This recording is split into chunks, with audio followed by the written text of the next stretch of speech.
अगर आपको मेरी वीडियोस अच्छी लगती हैं तो मेरी वीडियो को ज़रूर लाइक करें और चैनल को भी सब्सक्राइब कर दें। मूवी स्टार्ट होती है तो हम एक आदमी को देखते हैं जिसका नाम मैट है और उसके 3 बच्चे हैं और उसकी वाइफ की डेथ हो चुकी है। अब मैट किसी काम के सिलसिले में बाहर जा रहा होता है और वो क्रिसमस पे अपने बच्चों के साथ नहीं होगा और उसके बच्चे उदास हो रहे होते हैं और वहाँ एक ओल्ड लेडी को दिखाया जाता है जो कि उनका ख्याल रखेगी। वहाँ वो ओल्ड लेडी आती है और उनको बहलाने के लिए कहती है कि मैं तुम लोगों को एक कहानी सुनाती हूँ। वो कहती है कि तुम लोग कहानी सुनते सुनते सो जाओगे और जब सुबह उठोगे तो क्रिसमस आ जाएगी। अब वो कहानी सुनाना शुरू करती है कि बहुत साल पहले लोग क्रिसमस के बारे में नहीं जानते थे।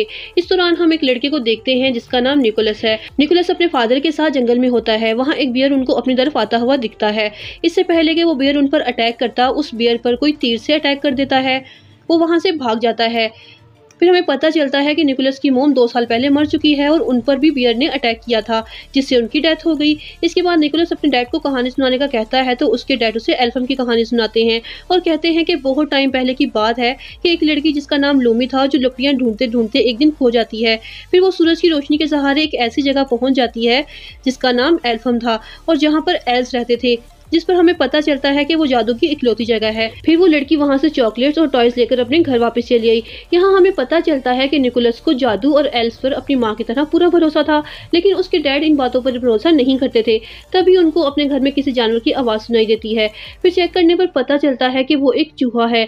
निकोलस के डैड उस चूहे को मारने की कोशिश करते हैं लेकिन निकोलस उसको बचा लेता है और उसको अपना फ्रेंड बना लेता है। फिर निकोलस उस चूहे का नाम मीका रख देता है और उसे बोलना भी सिखाता है।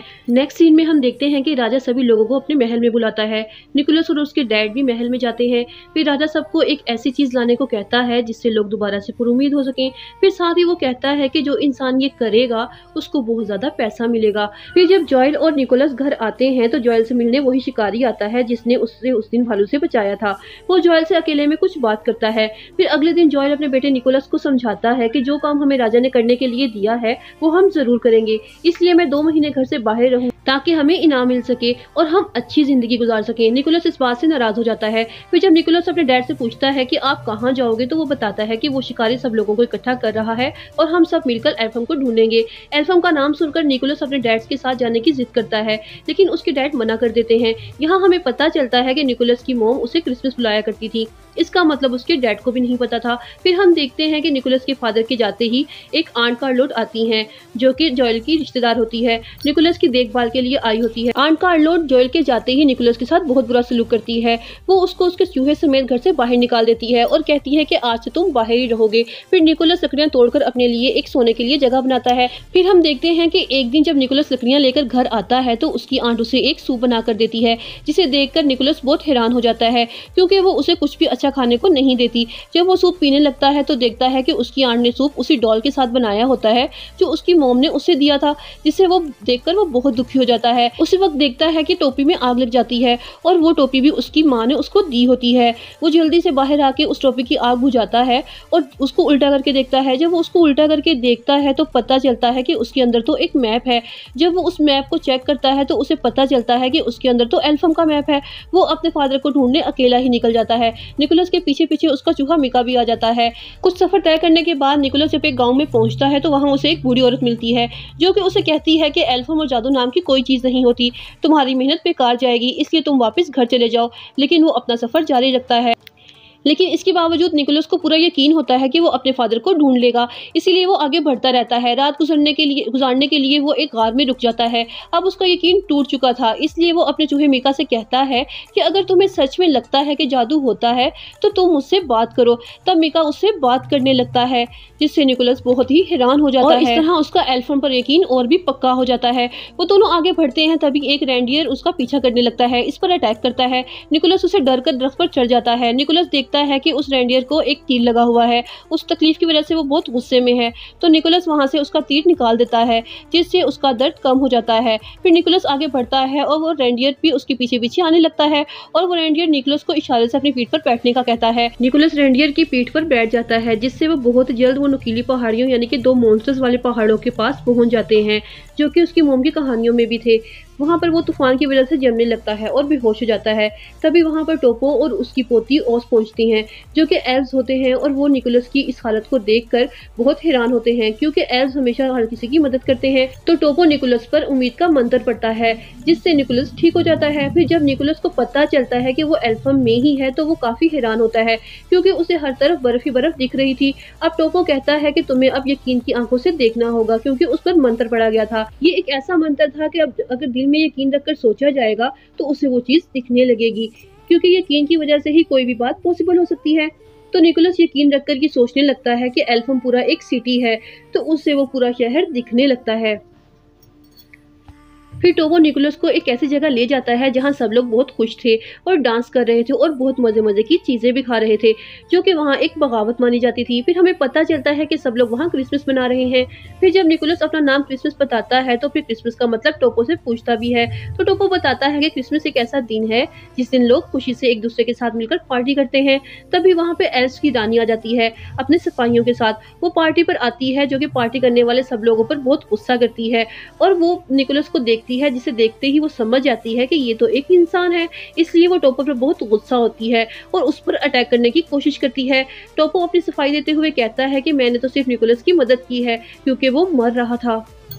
और टोपो कहता है कि एल्व्स हमेशा लोगों की मदद करते हैं। इस पर रानी कहती है कि इंसानों ने हम पर अटैक किया है, इसलिए हमें भी बदलना होगा। फिर जब रानी निकोलस से बात करती है तो उसे पता चलता है कि निकोलस के फादर जोएल आए थे और उनकी टीम यहाँ आकर एक लड़के लिटिल किड को अपने साथ ले गई है। यही वजह है कि रानी ने एल्फम में सारे जश्न बंद करवा दिए थे।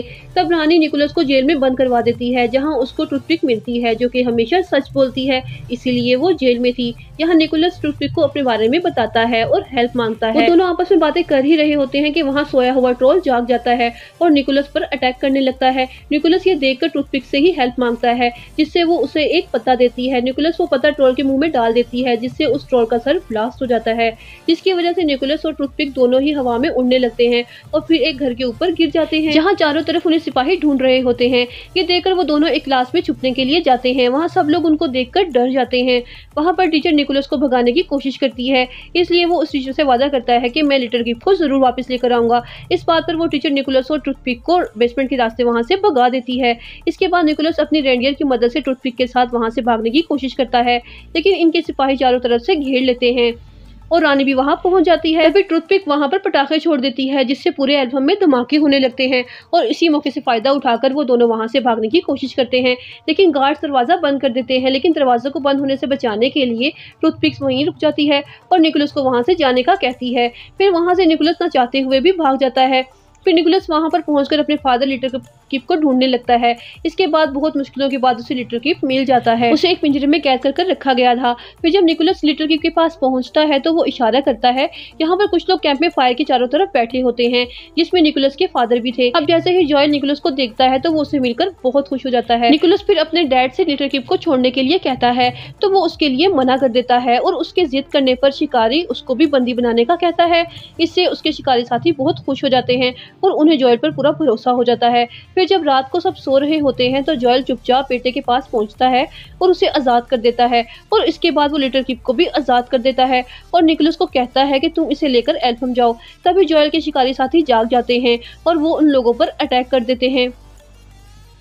इन सब में निकोलस अपने डैड को भी साथ ले जाता है। यहाँ निकोलस को पता चलता है कि उस पर तो यकीन का जादू हुआ है। रेंडियर पर हाथ रखकर उड़ने का सोचता है। यहाँ रेंडियर उड़ने की कोशिश करता है, लेकिन वो उसके डैड की वजह से नहीं उड़ पा रहा था, क्योंकि उसे वजन ज्यादा महसूस हो रहा था, जिससे उसका डैड अपनी रस्सी काट देता है ताकि वो लोग उड़कर वहां पहुंच जाएं और खुद एक बर्फ की खाई में गिर जाता है।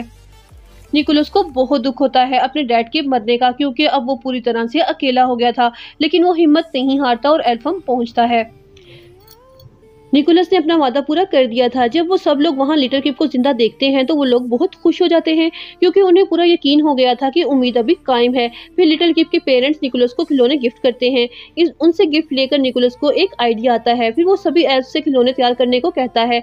निकोलस सबसे खिलौने लेकर अपने रेंडियर से निकलने वाला होता है कि वहाँ टोपो निकोलस को अपना स्कार्फ देकर कहता है कि अब तुम हम में से हो और एल्फम तुम्हारा भी घर है, इसलिए तुम जब चाहो यहाँ आ सकते हो और एल्फम का नाम रोशन कर सकते हो कहीं भी जाके। तभी वहां रानी आती है और वो निकोलस पर अटैक कर देती है। वो कहती है कि मैं तुम्हें यहाँ से नहीं जाने दूंगी, क्योंकि तुम इंसानों को जाकर हमारे बारे में सब कुछ बता दोगे, तभी वो लोग फिर से हम पर अटैक कर देंगे। उसी वक्त रानी की नज़र निकोलस के पेंडेंट पर पड़ती है, जिसे देखकर वो बहुत हैरान हो जाती है और पूछती है कि ये तुमने कहाँ से लिया। जिस पर निकोलस कहता है कि ये मेरी माँ का है और उसे हमेशा अपने पास रखा करती थी।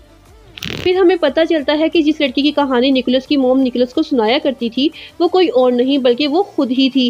वो बगैर बताए ही एल्फम से वापस चली गई थी। इस बात का रानी को बहुत दुख था क्योंकि वो रानी की अच्छी दोस्त बन गई थी। फिर जब रानी को पता चलता है कि रानी की दोस्त उसे भूली नहीं थी तो वो बहुत ही ज़्यादा इमोशनल हो जाती है। इसके बाद निकोलस अपना रेंडियर लेकर वहां से निकल जाता है और फिर जब वो राजा के पास आता है और वो राजा को सब खिलौने दिखाता है, लेकिन राजा को वो खिलौने बिल्कुल भी जादुई नहीं लगते और उसे कुछ भी समझ नहीं आता। इसलिए निकोलस राजा को अपने रेंडियर से काफी लोगों के घर लेकर जाता है और वहाँ बहुत से घरों में जाकर बच्चों के लिए वो खिलौने छोड़ देता है, जिसे देखकर वो बच्चे खुश हो जाते हैं। ये देखकर राजा समझ आता है कि तोहफे मायने नहीं रखते बल्कि उनसे जुड़ी हुई उम्मीदें और खुशियां मायने रखती हैं। इस वजह से लोग खुश हो जाते हैं और उम्मीद कायम रहती है। ये देखकर राजा समझ जाता है कि उसे क्या करना है। जब निकोलस वहां से जाने लगता है तो राजा उसे रोककर एक काम कहता है और कहता है कि मुझे इस काम के लिए तुमसे अच्छा आदमी नहीं मिलेगा क्योंकि तुम्हें लोगों के प्यार की कीमत पता है। तुम्हें हर साल लोगों के घरों में तोहफे लेकर जाने होंगे जिससे लोग खुश और पुरुम्मीद हो सकें और उस दिन का नाम होगा क्रिसमस। अब वो ओल्ड लेडी कहानी को ख़त्म कर देती है और अगले साल आने का कहती है कि वो अगले साल आएगी। फिर जब वो बच्चे नीचे आते हैं तो देखते हैं कि वहाँ क्रिसमस की तैयारी पूरी हो चुकी है। वहाँ पर मैट भी डेकोरेशन देखकर हैरान रह जाता है क्योंकि वहाँ डेकोरेशन उसने भी नहीं की होती। फिर जब ओल्ड लेडी वहाँ से जाने लगती है तो बच्चे उससे पूछते हैं कि क्या क्रिसमस की शुरुआत ऐसे ही हुई थी सच में, जिस पर वो कहती है कि हाँ मैं झूठ नहीं बोलती और उसके नुकीले कान भी दिखते हैं, जिससे पता चलता है कि वो कोई और नहीं बल्कि टूथपिक सी होती है जो कि अब बूढ़ी हो चुकी है। फिर जाते जाते वो ओल्ड लेडी पटाखे छोड़ती है और यहीं ये मूवी एंड हो जाती है।